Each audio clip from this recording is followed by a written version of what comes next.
Hi ವೀಕ್ಷಕರೇ, ನಮಸ್ಕಾರ ಎಲ್ರಿಗೂ. ಆ್ಯಕ್ಚುಲಿ ಕಬ್ಬನ್ನು ತಂದಾಗ ಒಂದು ಸ್ಮಾಲ್ ಗಿಡಗಳಿತ್ತು. ಅಂದರೆ ಈ ಬುಡ ಬರುತ್ತಲ್ಲ, ಒಂದಿಷ್ಟು ಗಿಣ್ಣು ಅಂತೇಳಿ ಕರೀತಾರೆ. ಸೊ ಅಂದರೆ ಇಷ್ಟೆಷ್ಟು ತುಂಡನ್ನು ನೆಟ್ಟಿದ್ದು. ಆವಾಗ ಸ್ಮಾಲಾಗಿ ಪೈರು ಬಂದಾಗ ಇದು ಯಾವ ಗಿಡ ಇರ್ಬೋದು ಅಂತೆಲ್ಲ ಹೇಳಿ ನಾನು ನಿಮಗೆ ಹಿಂದೆ ಶೇರ್ ಮಾಡಿದ್ದೆ. ನನ್ನ ವೀಡಿಯೋಗಳನ್ನ ಮೊದಲಿನಿಂದ ಫಾಲೋ ಮಾಡ್ತಿರೋವಂಥ ವೀಕ್ಷಕರಿಗೆ ಗೊತ್ತಿರುತ್ತೆ. ಸೊ ಆವಾಗ ನೀವು ಒಬ್ಬೊಬ್ಬರು ಒಂದೊಂದು ಥರ ಕಮೆಂಟ್ ಮಾಡಿದ್ರಿ. ಕೆಲವರು ಕಬ್ಬು ಅಂತೇಳಿ ಕಮೆಂಟ್ ಮಾಡಿದರು. ಎಸ್, ನೋಡಿ, ನೀವು ಅವತ್ತು ಕಬ್ಬು ಅಂತ ಕಮೆಂಟ್ ಮಾಡಿದ್ರಲ್ಲ, ಈ ಸಲ ಸಂಕ್ರಾಂತಿಗೆ ನಾವು ಕಬ್ಬನ್ನು ಹೊರಗಡೆ ತಗೊಳ್ತಾನೇ ಇಲ್ಲ. ಎಷ್ಟು ಚೆನ್ನಾಗಿ ಬಂದಿದೆ ಕಬ್ಬು ಅಂಥೇಳಿ. ಇದು ಸಣ್ಣದಾಗಿದೆ, ಇದನ್ನು ಸ್ವಲ್ಪ ಬಲಿಬೇಕಾಗಿತ್ತು. ಬಟ್ ಬೇರೆದೆಲ್ಲ ಕಟ್ ಮಾಡ್ತಾರೆ ನೋಡಿ. ಅಪ್ಪ ಎಷ್ಟು ಚೆನ್ನಾಗಾಗಿದೆ ಅಂಥೇಳಿ. ಕಬ್ಬು ಮತ್ತು ಈ ಥರ ಎರಡನ್ನೂ ಕೂಡ ನೆಟ್ಟಿದ್ವಿ. ತುಂಬ ಚೆನ್ನಾಗಿ ಬಂದಿದೆ. ನನಗೆ ತುಂಬಾ ಇಷ್ಟ ಶುಗರ್ ಕೇನ್ ಅಂತಂದರೆ. ಮತ್ತು ಈ ಸಂಕ್ರಾಂತಿ ಹಬ್ಬನೇ ಅಂತಲ್ಲ, ಮಧ್ಯದಲ್ಲಿ ಒಂದು ಬಾರಿ ನಾವು ಇದನ್ನು ಕಟ್ ಮಾಡಿ, ಮತ್ತು ತುಂಬ ಗಟ್ಟಿ ಇರುತ್ತೆ, ಇದನ್ನು ಅಗ್ಯೋಕ್ಕಾಗಲ್ಲ. ಸೊ ಮೇಲಿನ ಸಿಪ್ಪೆ ಎಲ್ಲ ತೆಗೆದು ಹಾಗೆ ಫ್ರೆಶ್ ಜ್ಯೂಸನ್ನು ಮಾಡಿಸ್ಕೊಂಬಂದಿದ್ರು ಅಪ್ಪ. ಕುಡಿದಿದ್ವಿ. ತುಂಬಾ ಟೇಸ್ಟಿಯಾಗಿ ಚೆನ್ನಾಗಿತ್ತು. ನೋಡಿ ಎಷ್ಟು ಚೆನ್ನಾಗಿ ಕಾಣ್ತಿದೆ ಅಲ್ವಾ ನಮ್ಮ ಮನೆ ಮುಂದೆ. ಸೊ ತುಂಬ ದಿನಗಳಾದ ನಂತರ ನನ್ನನ್ನು ಇಲ್ಲಿ ನೋಡ್ತಾ ಇದ್ದೀರಾ ನೀವು, ಹಳೆ ಮನೆ ಹತ್ರ. ಅಂದರೆ ನಾವಿದ್ದಂಥ ಮನೆ, ಮೊದಲಿದ್ದಂಥ ಮನೆ ಹತ್ರ, ನಮ್ಮ ಸ್ವಂತ ಮನೆ ಹತ್ರ. ಸೊ ನೋಡಿ, ಎಲ್ಲದನ್ನು ಹಿಂಗೆ ಸ್ಮಾಲ್ ಪೀಸಸ್ಸಾಗಿ ಕಟ್ ಮಾಡಿದ್ದೀವಿ. ಒಂದೆರಡು ಕಬ್ಬಿನ ಜಲ್ಲೆಗಳನ್ನು ಸಾಕಷ್ಟು ಜನರಿಗೂ ಕೂಡ ಹಂಚಿದ್ವಿ. ಚೆನ್ನಾಗಿ ಹಬ್ಬ ಶುರು ಆಗಿದೆ. ಸಂಕ್ರಾಂತಿ ಹಬ್ಬದ ಹಿಂದಿನ ದಿನ ಏನು ಮಾಡಿದೆ ಅಂದರೆ, ನಮ್ಮ ಮನೇಲಿ ಕೆಲವೊಂದು ಇದು ಚೆನ್ನಾಗಿರೋ ಸೀರೆನೇ ನಮ್ಮ ತಾಯಿದು ಯಾರಿಗಾದ್ರು ಕೊಡ್ಬೋದಿತ್ತಲ್ಲ ಅಕ್ಕ, ಯಾಕೆ ಈ ಥರ ಬೆಂಕಿಗೆ ಹಾಕ್ಬಿಟ್ರಿ ಅಂತ ಕೇಳ್ಬೋದು ಕೆಲವರು ನೀವು. ಆ್ಯಕ್ಚುಲಿ ಇದು ಬೇಡ ಅಂತಲೇ ಬೆಂಕಿಗೆ ಹಾಕಿದ್ದು ನಾನು. ನಾವು ಇದನ್ನು ಮತ್ತೊಬ್ರಿಗೆ ಕೊಟ್ಟು ಕೆಟ್ಟದಾಗೋದು ಬೇಡ ಅಂಥೇಳಿ ನನ್ನ ಉದ್ದೇಶ.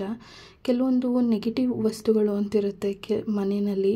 ಮತ್ತು ಆಲ್ರೆಡಿ ನಾನು ಸಾಕಷ್ಟು, ನನಗೆ ಗೊತ್ತಿರಲಿಲ್ಲ ನಮ್ಮ ಮನೇಲಿ ಇಷ್ಟೊಂದು ಬೇಡವಾದ ವಸ್ತುಗಳಿದೆ ಅಂತೆಲ್ಲ ಹೇಳಿ ಎಲ್ಲದನ್ನು ಕೂಡ ತೆಗೆದು ಸುಟ್ಟಾಕ್ಬಿಟ್ಟಿದ್ದೀನಿ ಅಂತಲೇ ಹೇಳೋಕ್ಕೆ ಇಷ್ಟಪಡ್ತೀನಿ. ಬೇಡದೇ ಇರೋ ವಸ್ತುಗಳನ್ನ, ಬೇಡದೇ ಇರೋ ವಿಷಯಗಳನ್ನು ಮನೇಲಾಗಲಿ ಮನಸ್ಸಲ್ಲಾಗಲಿ ಯಾವುದೇ ಕಾರಣಕ್ಕೂ ಇಟ್ಕೋಬಾರ್ದು ಅಂಥೇಳಿ ನನ್ನ ಒಂದು ಅನಿಸಿಕೆ. ನೀವು ಕೂಡ ಅಷ್ಟೇ ಈ ಒಂದು ಟಿಪ್ಪನ್ನು ಫಾಲೋ ಮಾಡಿ ನಾವು ಖುಷಿಯಾಗಿರ್ಬೋದು. ಸೊ ಅದಕ್ಕೋಸ್ಕರ ಇದೇನಪ್ಪ ಚಿನ್ಮಯ್ ಎಷ್ಟು ಚೆಂದ ಡ್ಯಾನ್ಸ್ ಮಾಡ್ತಿದ್ದಾನೆ ಅಂತಂದರೆ, ಇವರು ಸಂಕ್ರಾಂತಿ ಟೈಮಲ್ಲಿ ಆಂಜನೇಯನ ಮಾಲೆ ಹಾಕಿರ್ತಾರಲ್ಲ.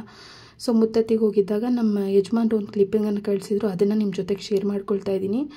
ಸೊ ನೀವು ಕೂಡ ಹಿಂದಿನ ವಿಡಿಯೋ ನೋಡಿಲ್ಲ ಅಂದರೆ ನೋಡಿ, ದೀಪೋತ್ಸವದ್ದು ವಿಡಿಯೋ ಹಾಕಿದ್ದೆ. ಸೊ ತುಂಬ ಚೆನ್ನಾಗಿ ಮಾಡ್ತಾರೆ ನಮ್ಮ ಮನೆ ಹತ್ರ ದೀಪೋತ್ಸವ ಎಲ್ಲ. ಸೊ ನಾನು ಆನ್ಲೈನಲ್ಲಿ ಬುಕ್ ಮಾಡಿದ್ದೆ. ಯೂಶ್ವಲಿ ನಾನು ಹೋಮ್ ರೆಮಿಡಿ ವೀಡಿಯೋಸ್ನೆಲ್ಲ ಮಾಡ್ತಿರ್ತೀನಿ. ಸೊ ಅದಕ್ಕೋಸ್ಕರ ನನಗೆ ಇದರ ಅವಶ್ಯಕತೆ ತುಂಬಾ ಇತ್ತು. ಹಾಗಾಗಿ ನಾನು ಎಲ್ಲಾದರೂ ಹೋದಾಗ ತೊಗೊಳ್ಳೋಣ ಅಂಥೇಳಿ ನೋಡ್ತಾ ಇದ್ದೆ. ನಮ್ಮ ಕಡೆ ಎಲ್ಲ ಜಾಸ್ತಿ ಸ್ಟೋನ್ಸ್ದು ಬರುತ್ತಲ್ಲ, ಆ ಥರದ್ದೇ ಸಿಗ್ತಾಯಿತ್ತು ನನಗೆ. ಆ ಥರದ್ದು ನಮ್ಮ ಮನೇಲಿ ಆಲ್ರೆಡಿ ಇತ್ತು. ಅದಾದರೆ ಕುಟ್ಟಬೇಕಾದ್ರೆ ಸ್ವಲ್ಪ ಕಲ್ಲು ಪುಡಿ ಆಗೋ ಥರ ಆಗ್ತಾಯಿತ್ತು. ಹಾಗಾಗಿ ನಾನು ಈ ಸಲ ಗ್ರಾನೈಟಲ್ಲಿ ತೊಗೊಂಡಿದ್ದೀನಿ. ಕ್ವಾಲಿಟಿ ಚೆನ್ನಾಗಿದೆ. ಇದ್ರ ಬೆಲೆ ಬಂದು 250 ರೂಪಾಯಿ. ಸೊ ವರ್ತಿ ಇದೆ ಅಂತ ಹೇಳಿ ಅನಿಸ್ತು. ಒಂದು ಸ್ವಲ್ಪ ಪುಟ್ಟದಾಗಿದೆ ಮತ್ತು ಚೊಕ್ಕವಾಗಿದೆ. ಮತ್ತು ಇದನ್ನು ಕುಟ್ಟಬೇಕಾದ್ರೆ ಸೊ ಆ ಥರ ಪುಡಿ ಆಗೋದು ಆ ಥರ ಎಲ್ಲ ಆಗಲ್ಲ ಅಂಥೇಳಿ ನಾನು ಗ್ರಾನೈಟಿಂದ ಬುಕ್ ಮಾಡಿದ್ದು. ಒಂದಷ್ಟು ಸಿಂಪಲ್ ವಸ್ತುಗಳನ್ನ ಶಾಪಿಂಗ್ ಮಾಡ್ತಾ ಇರ್ತೀನಿ ಆವಾಗವಾಗ. ಸೊ ಅದನ್ನು ನಿಮ್ಮ ಜೊತೆಗೆ ಶೇರ್ ಮಾಡ್ಕೊಳ್ತೀನಿ.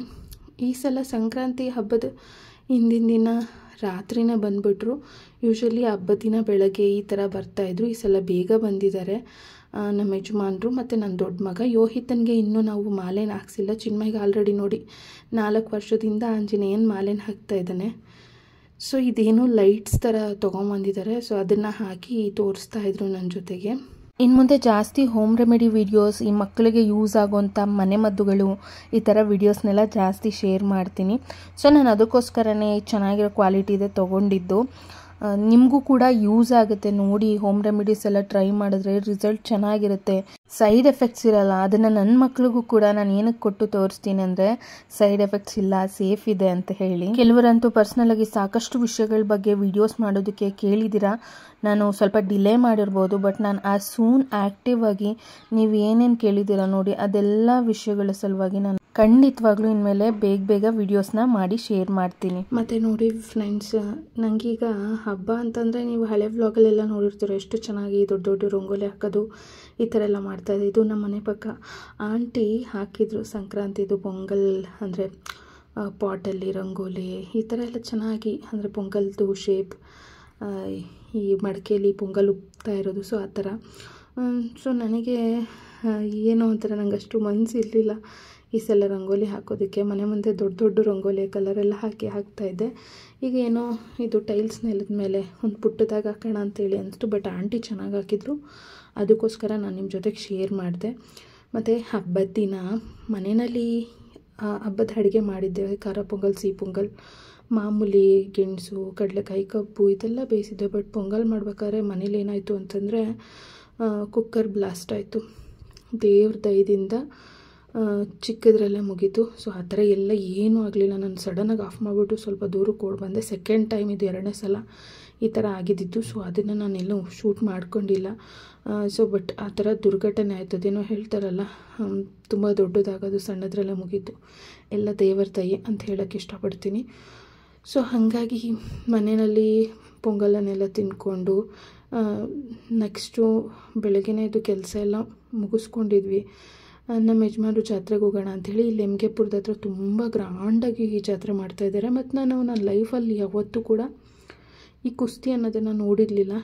ಸೊ ನನ್ನ ಯಜಮಾನ್ರಿಗೆ ತುಂಬಾ ಇಂಟ್ರೆಸ್ಟ್ ಇದೆಲ್ಲ, ಈ ಕುಸ್ತಿ, ಬಾಡಿ ಬಿಲ್ಡಿಂಗು. ಪಾಪ ಬಾಡಿ ಬಿಲ್ಡಿಂಗಂತೂ 1-2 ವರ್ಷ ಅವರ ಜೀವನ ತೆಗೆದಿದ್ದಾರೆ. ಅಂದರೆ ಅಷ್ಟು ಡೆಡಿಕೇಷನಿಂದ ಹಾಗೆಲ್ಲ ಮಾಡ್ತಾಯಿದ್ರು.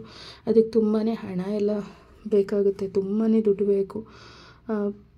ಅವ್ರದ್ದು ಇಷ್ಟು ಮೀಲ್ಸ್ ಅಂತಿರುತ್ತೆ ದಿನಕ್ಕೆ, ವರ್ಕೌಟ್. ಸೊ ಇದು ತುಂಬ ಟೈಮ್ ಕೂಡ ಸ್ಪೆಂಡ್ ಮಾಡಬೇಕಾಗುತ್ತೆ. ಪಾಪ ಅವರಿಗೆ 2 ವರ್ಷ ಮಾಡಿದರು. ಆಮೇಲೆ ಕೆಲವೊಂದು ರೀಸನ್ಸಿಂದ ಅವರಿಗೆ ಕಂಟಿನ್ಯೂ ಮಾಡೋಕ್ಕಾಗಲಿಲ್ಲ. ಬಟ್ ಆದರೂ ಕೂಡ ಅವ್ರಿಗೆ ಇದೆಲ್ಲ ಬಹಳ ಇಷ್ಟ. ಕುಸ್ತಿಯಾಗಿರ್ಬೋದು, ಈ ಥರದನ್ನೆಲ್ಲ ನೋಡೋಕ್ಕೆ ತುಂಬ ಇಷ್ಟಪಡ್ತಾರೆ. ನಾನು ಯಾವತ್ತೂ ಕೂಡ ಇದನ್ನೆಲ್ಲ ನೋಡಿರಲಿಲ್ಲ. ಲೈಫಲ್ಲಿ ಫಸ್ಟ್ ಟೈಮ್ ಕುಸ್ತಿ ಅಂತ ಹೇಳಿ ನೋಡಿದ್ದು. ಬಟ್ ನಂಗೆ ಸ್ಟಾರ್ಟಿಂಗಲ್ಲಿ ಸ್ವಲ್ಪ ಏನಪ್ಪ ಇದನ್ನೇನು ನೋಡೋದು ಅಂತೇಳಿ ಅನ್ನಿಸ್ತಾಯಿತ್ತು ಅವ್ರು ನೋಡ್ತಾಯಿದ್ರೆ. ಬಟ್ ಆಮೇಲೆ ನನಗೂ ಕೂಡ ಇಷ್ಟ ಆಯಿತು ಕುಸ್ತಿ ನೋಡೋದಕ್ಕೆ. ಎಷ್ಟು ಜನ ಸೇರಿದ್ರು ಅಂದರೆ ತುಂಬಾ ಕ್ರೌಡ್ ಇತ್ತು. ಮತ್ತು ನಾನು ಸಿಂಪಲಾಗಿ ರೆಡಿ ಆಗಿದ್ದೆ, ಹೊರಗಡೆ ಹೋಗೋ ಪ್ಲ್ಯಾನ್ ಏನಿರಲಿಲ್ಲ. ಮತ್ತು ಡ್ರೆಸ್ ಹಾಕಿದ್ನಲ್ಲ, ಅದು ಮೀಶೋನಲ್ಲಿ ತೊಗೊಂಡಿದ್ದು. ವರ್ತಿದೆ ನೋಡಿ, 400 ರೂಪಾಯಿಗೆ ಚೆನ್ನಾಗಿರೋ ಡ್ರೆಸ್ಸೇ ಬಂದಿದೆ. ಬಟ್ ದುಪ್ಪಟ್ಟ ಇರಲಿಲ್ಲ ಅದಕ್ಕೆ. ಎಷ್ಟು ಜನ ಅಂದರೆ ಸಿಕ್ಕಾಪಟ್ಟೆ ಜನ ಫ್ರೆಂಡ್ಸ್. ಮತ್ತು ಇಲ್ಲಿ ಸ್ವಲ್ಪ ಜಾತ್ರೆಗಳಲ್ಲಿ ಇರಿಟೇಷನ್ ಆಗೋದೇನು ಅಂದರೆ ಗೊತ್ತಿಲ್ಲ ಎಷ್ಟು ಜನ ಬೈಕೊಂತಿರೋ. ಬಟ್ ನಿಜ ಹೇಳ್ತೀನಿ ಕೇಳಿ, ಆ ಪಿನ ಊದ್ಕೊಂಡು ಇಂಟೆನ್ಷನಲಿ ಸಿಕ್ಕಾಪಟ್ಟೆ ನಾಯ್ಸ್ ಪೊಲ್ಯೂಷನ್, ಸೊ ಶಬ್ದ ಮಾಲಿನ್ಯ ಮಾಡ್ತಿರ್ತಾರೆ. ಇದರಿಂದ ಕೆಲವರಿಗೆ ಹೆಡ್ಡೇಕ್ ಬರೋದು, ನಾನಾ ರೀತಿ ತೊಂದರೆಗಳೆಲ್ಲ ಆಗುತ್ತೆ. ಸೊ ಎಂಜಾಯ್ ಮಾಡಬೇಕು ನಿಜ. ಅವತ್ತೊಂದು ದಿನ ನಿಮಗೂ ಕೂಡ ಎಂಜಾಯ್ಮೆಂಟ್ ಅನ್ನೋದು ಇರುತ್ತೆ. ಬಟ್ ಆದರೂ ಕೂಡ ಸ್ವಲ್ಪ ಲಿಮಿಟೇಷನಲ್ಲಿದ್ದರೆ ಚೆನ್ನಾಗಿರುತ್ತೆ ಅಂತ ಅನಿಸುತ್ತೆ.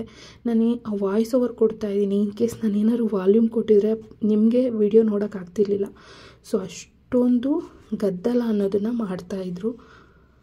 ಮತ್ತು ನೋಡಿ, ಇಲ್ಲಿ ದೇವಸ್ಥಾನದ ಹತ್ರ ಬಂದ್ವಿ. ದೇವ್ರ ದರ್ಶನ ಮಾಡ್ಕೊಂಡು ಬಂದವರಿಗೆ ಒಂದೊಂದು ಜಲ್ಲೆ ಕಬ್ಬು, ಕಡಲೆಕಾಯಿ ಎಲ್ಲ ಕೂಡ ಫ್ರೀ ಕೊಡ್ತಾರೆ. ಇಲ್ಲಿ ಸಿಕ್ಕಾಪಟ್ಟೆ ರಶ್ ಇತ್ತು. ಆ ಕಡೆ ಹೋಗೋಕ್ಕೂ ಕೂಡ ಆಗಿಲ್ಲ. ಎಲ್ಲ ನೋಡಿ ಕಬ್ಬು ಹಿಡ್ಕೊಂಡು ಬರ್ತಾಯಿದ್ದಾರೆ. ಸೊ ಇಷ್ಟೊಂದು ರಶ್ ಇದೆ, ಪಾಪನ ಕರ್ಕೊಂಡು ನಾವು ಹೋಗೋಕ್ಕಾಗಲ್ಲ, ತುಂಬಾ ಲೇಟ್ ಆಗುತ್ತೆ ಅಂಥೇಳಿ. ಆಲ್ರೆಡಿ ತುಂಬ ಬಿಸಿಲಿತ್ತು ಮತ್ತು ತುಂಬ ಧೂಳಿತ್ತು ಈ ಕಡೆಗೆಲ್ಲ. ಸೊ ಟಯರ್ಡ್ ಫೀಲ್ ಆಗ್ತಾಯಿತ್ತು. ಯಾಕಂದರೆ ಬೆಳಗ್ಗೆ ಕೂಡ ಅರ್ಲಿ ಮಾರ್ನಿಂಗ್ ಎದ್ದು ಮನೇಲಿ ಪೂಜೆ ಎಲ್ಲ ಮಾಡಿದ್ನಲ್ಲ, ಯಾವಾಗ ಮನೆಗೆ ಹೋಗೋದು ಅಂತ ಹೇಳಿ ಅನಿಸ್ತಾಯಿತ್ತು. ಬಟ್ ಹೋಗೋದಕ್ಕಿಂತ ಮೊದಲು ಇಲ್ಲಿ ಆರ್ಕೆಸ್ಟ್ರಾ ಥರ ನಡೀತಾ ಇತ್ತು. ಮತ್ತೊಂದು ವಿಷಯ ಏನಂದರೆ ಮೈಕಲ್ಲಿ ಅನೌನ್ಸ್ ಮಾಡ್ತಾಯಿದ್ರು, ಯಾವುದೋ ಮಗು ಕೂಡ ಕಳುವಾಗಿದೆ, ಮಕ್ಕಳು ಜೋಪಾನ ಅಂಥೇಳಿ. ಸೊ ಈ ಥರ ತುಂಬ ಕ್ರೌಡೆಡ್ ಪ್ಲೇಸಿಗೆಲ್ಲ ಹೋದಾಗ ಮಕ್ಕಳನ್ನ ಹುಷಾರಾಗಿ ನೋಡ್ಕೋಬೇಕು. ಇಲ್ಲ ಅಂದರೆ ನೋಡಿ, ಯಾರೋ ನಮ್ಮ ಮಗು ಕಳ್ತನ ಆಗಿದೆ ಅಂತೆಲ್ಲ ಹೇಳಿ ಅನೌನ್ಸ್ಮೆಂಟ್ ಮಾಡಿಸ್ತಾಯಿದ್ರು. ನಾವು ಇಬ್ಬರು ಕೂಡ ಈ ಪಾಪನ ಕೈ ಹಿಡ್ಕೊಂಡು ಓಡಾಡಿಸ್ತಾ ಇದ್ವಿ. ನಾನು ಎಲ್ಲಾದರೂ ಹೋದರೆ ಯೂಶ್ವಲಿ ನಾನು ಯಾಮಾರೋದೇ ಇಲ್ಲ. ಈವನ್ ಶಿರ್ಡಿಗೆ ಹೋಗ್ಬೇಕಾದ್ರೂ ಅಷ್ಟೇ, ಅಥವಾ ಎಲ್ಲಾದರೂ ಹೋದಾಗ ಮಕ್ಕಳನ್ನ ಕರ್ಕೊಂಡು ಹೋದಾಗ ಒಂದು ಕಣ್ಣು ಇದ್ದೇ ಇದ್ದರೂ ಒಂದು ಕಣ್ಣು ಎಚ್ಚರ ಇದ್ದೇ ಇರ್ತೀನಿ ಮಕ್ಕಳಿದ್ದಾಗ. ಸೊ ನಾವು ಹಂಗೆ ಅಷ್ಟು ಮಾತ್ರ ಇರಲೇಬೇಕು. ಸೊ ಇಲ್ಲಿ ಪರ್ಫಾರ್ಮೆನ್ಸ್ ಎಲ್ಲ ನಡೀತಾ ಇತ್ತು. ನನಗೆ ಒಂದು ಸ್ವಲ್ಪ ಹೊತ್ತು ನೋಡದೆ ಹೋಗೋಣ ಅಂತೇಳಿ ಅಂದೆ. ಬಟ್ ಅಪ್ಪು ಸರ್ದು ಸಾಂಗ್ ಪರ್ಫಾರ್ಮೆನ್ಸ್ ಮಾಡೋಕ್ಕೆ ಶುರು ಮಾಡಿದ್ರು. ಇಷ್ಟ ಆಯಿತು. ಸ್ವಲ್ಪ ಹೊತ್ತು ನಿಂತ್ಕೊಂಡು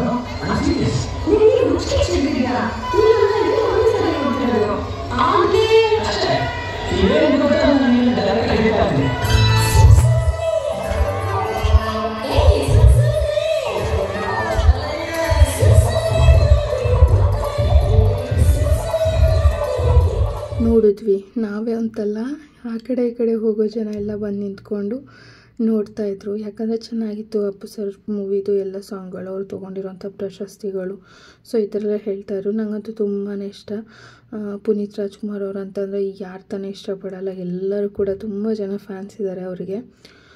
ಸೊ ಇಲ್ಲಿ ಮೊಬೈಲ್ ಹಿಂದೆ ಪೌಚ್ ಮೇಲೆ ಫೋಟೋಸ್ ಹಾಕಿಸ್ಕೋಬೋದು, ನಮ್ಮ ನೆಚ್ಚಿನ ನಟರದ್ದು ಅಂತ ಹೇಳಿ ಹಾಕಿಸ್ಕೊಳ್ತಾಯಿದ್ರು. ಒಂದು ಫೋನಿಗೆ ಹಾಕ್ಸ್ಕೊಳ್ಳೋಕ್ಕೆ ಅಂದರೆ ವಾಟರ್ ಪ್ರೂಫ್ ಹಾಕ್ಸ್ಕೊಳ್ಳೋಕ್ಕೆ 150 ರೂಪಾಯಿ ಆಗುತ್ತೆ.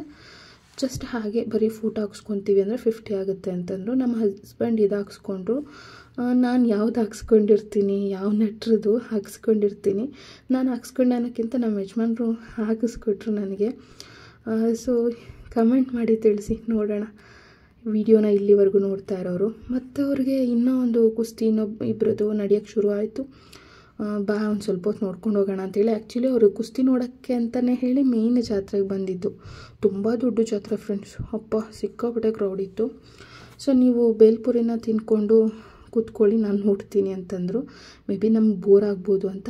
ಬಟ್ ನೋಡಿ, ನನಗೆ ತಿನ್ನೋ ಆಸೆ, ಅವ್ರಿಗೆ ನೋಡೋ ಆಸೆ, ಹೀಗೆ ಸರಿ ಅಂತ ಹೇಳಿ ನಾನು ಕೂಡ ನೋಡೋಣ ಇವ್ರ ಜೊತೆ ಕುಸ್ತಿ ಹೇಗೆ ಅನಿಸುತ್ತೆ ಏನು ಅಂತ ನಾನು ಕೂಡ ಕೂತ್ಕೊಂಡೆ. ಬಟ್ ನೋಡ್ತಾ ನೋಡ್ತಾ ಗೊತ್ತಾಗಿದ್ದು ಬರೀ ಗಂಡು ಮಕ್ಕಳು ಅಂತಲ್ಲ, ಹೆಣ್ಮಕ್ಳು ಸುಮಾರು ಜನ ಕೂತ್ಕೊಂಡು ನೋಡ್ತಾಯಿದ್ರು ಕುಸ್ತಿನ. ತುಂಬಾ ಇಂಟ್ರೆಸ್ಟಿಂಗ್ ಹೆಂಗಿರುತ್ತೆ ಅಂದರೆ ನನಗನ್ಸಿದ್ದು, ನಮ್ಮ ಯಜಮಾನ್ ಹೇಳ್ತಾಯಿದ್ರು 2 ಮದ ಗಜಗಳು ಗುದ್ದಾಡಲ್ವ, ಹಾಗಿರುತ್ತೆ ಕಣೆ ಕುಸ್ತಿ ಅಂದರೆ ಅಂಥೇಳಿ. ಬಟ್ ನೋಡ್ತಾನೆ ಗೊತ್ತಾಗಿದ್ದು ನಮ್ಗೆ ನೋಡೋಕ್ಕೆ ತುಂಬ ಈಸಿ ಅನಿಸಿದೆ. ಬಟ್ ತುಂಬಾ ಎನರ್ಜಿ ಬೇಕಾಗುತ್ತೆ. ಮತ್ತು ಆ ಮಣ್ಣೆಲ್ಲ ಹಾಕಿರ್ತಾರಲ್ಲ, ಅದನ್ನೇನಂತ ಕರೀತಾರೆ, ನಾನು ಸಡನ್ನಾಗಿ ಬರ್ತಾಯಿಲ್ಲ, ನನಗೆ ನೆನಪಾಗ್ತಾಯಿಲ್ಲ. ಸೊ ಅಲ್ಲಿ ಅವರು ಮಣ್ಣನ್ನೆಲ್ಲ ಹಾಕ್ಕೊಂಡು ಹಬ್ಬ ಜಾರತ್ತೆ ಅಂಥೇಳಿ ಆ ಥರ ಹಾಕೋತಾರಂತೆ. ಬಟ್ ಹೆಂಗೆ ತುಂಬ ಚೆನ್ನಾಗಿ ಸಿಕ್ಕಾಪಟ್ಟೆ ಸ್ಟ್ರಾಂಗಾಗಿ 30 ನಿಮಿಷಗಳ ಕಾಲ ಇವರ ಒಂದು ಫೈಟ್ ಅನ್ನೋದು ನಡೀತು. ಮತ್ತೊಬ್ಬರಿಗೆ ಕಾಲಿಗೆ ಸ್ವಲ್ಪ ಇಂಜುರಿ ಆಯಿತು. ಡಾಕ್ಟರ್ಸ್ ಎಲ್ಲ ಬಂದರು. ಆಮೇಲೆ ಅವರು ಗಿವ್ ಅಪ್ ಮಾಡಲಿಲ್ಲ, ಇಬ್ಬರು ಕೂಡ ಕೊನೆ ತನಕ ಮಾಡಿದ್ರು.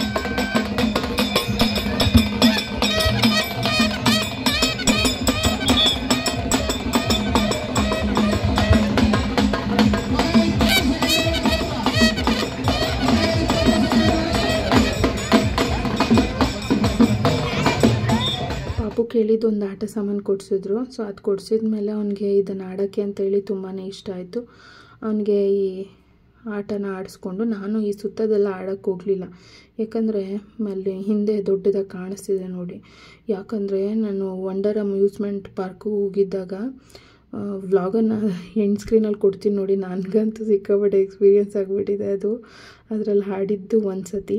ಸೊ ಹಾಗಾಗಿ ನಾನು ಅದು ಆಡೋಕ್ಕೆ ಹೋಗಲಿಲ್ಲ. ನೀವು ನೋಡಿದ್ರೆ ನಗಬಹುದು ಆ ವಿಡಿಯೋನ. ನಂಗೆ ಸಿಕ್ಕಾಪಟ್ಟೆ ಹೆದರಿಕೆ ಆಯಿತು ಅದರಲ್ಲಿ ಆಡಿದ್ದು. ಸೊ ಫ್ರೆಂಡ್ಸ್, ಇವತ್ತು ವ್ಲಾಗನ್ನು ಶೇರ್ ಮಾಡಿದೆ. ಬೇಡದೇ ಇರೋದನ್ನು ಸುಟ್ಟಾಕಿದ್ದೀನಿ. ಸೊ ನೀವು ಕೂಡ ಅಷ್ಟೇ ಬೇಡದೇ ಇರೋ ವಸ್ತುಗಳನ್ನ ಮನೇಲಾಗಲಿ ಮನಸ್ಸಲ್ಲಾಗಲಿ ಇಟ್ಕೋಬೇಡಿ.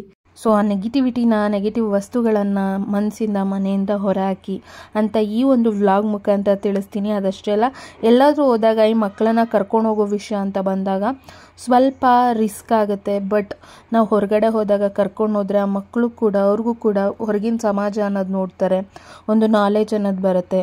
ಸದಾ ಮನೇಲೆ ಮಕ್ಕಳನ್ನ ನಮಗೆ ಕಷ್ಟ ಆಗುತ್ತೆ ಅಂತ ಹೇಳಿ ಬಿಟ್ಟು ಹೋಗೋದು ತಪ್ಪಾಗುತ್ತೆ ನೋಡಿ. ಈ ಥರ ಕಂಕ್ಳಿಗೆಲ್ಲ ಹಾಕೊಂಡು ಎಷ್ಟು ಜನ ಓಡಾಡಿಸ್ತಿರ್ತಾರೆ. ನೀವೇನಾದರೂ ಹೊರಗಡೆ ಹೋದಾಗ ಮಕ್ಕಳನ್ನ ಕರ್ಕೊಂಡು ಹೋಗೋದನ್ನು ಅವಾಯ್ಡ್ ಮಾಡ್ತಿದ್ರೆ ಅಟ್ಲೀಸ್ಟ್ ಟ್ರೈ ಮಾಡಿ. ಒಂದು 10 ಕಡೆ ಹೋಗ್ತೀರಾ ಅಂದರೆ ಒಂದು 7-8 ಕಡೆ ಆದರೂ ನೀವು ನಿಮ್ಮ ಮಗುನ ಕರ್ಕೊಂಡು ಹೋಗಿ ಅಂತ ಹೇಳೋಕ್ಕೆ ಇವತ್ತಿನ ವ್ಲಾಗ್ ಮುಖಾಂತರ ನಾನು ಇಷ್ಟಪಡ್ತೀನಿ. ಇವತ್ತಿನ ವ್ಲಾಗ್ ನಿಮ್ಗೇನಾದರೂ ಇಷ್ಟ ಆಗಿದ್ರೆ ಫ್ರೆಂಡ್ಸ್, ಒಂದು ಲೈಕನ್ನು ಮಾಡಿ ದಯವಿಟ್ಟು. ಅದ್ರ ಜೊತೆಗೆ ಮುಂದಿನ ಮಾಹಿತಿಯ ವಿಡಿಯೋದೊಂದಿಗೆ ನಾನು ಆದಷ್ಟು ಬೇಗ ಮತ್ತೆ ಬರ್ತೀನಿ. ಸೊ ಎಲ್ಲ ವಿಡಿಯೋಗಳನ್ನು ನೋಡಬೇಕು ಅಂದರೆ ಚಾನಲನ್ನು ಸಬ್ಸ್ಕ್ರೈಬ್ ಮಾಡ್ಕೊಳ್ಳಿ. ಎಲ್ರಿಗೂ ಒಳ್ಳೆಯದಾಗಲಿ. ಧನ್ಯವಾದಗಳು.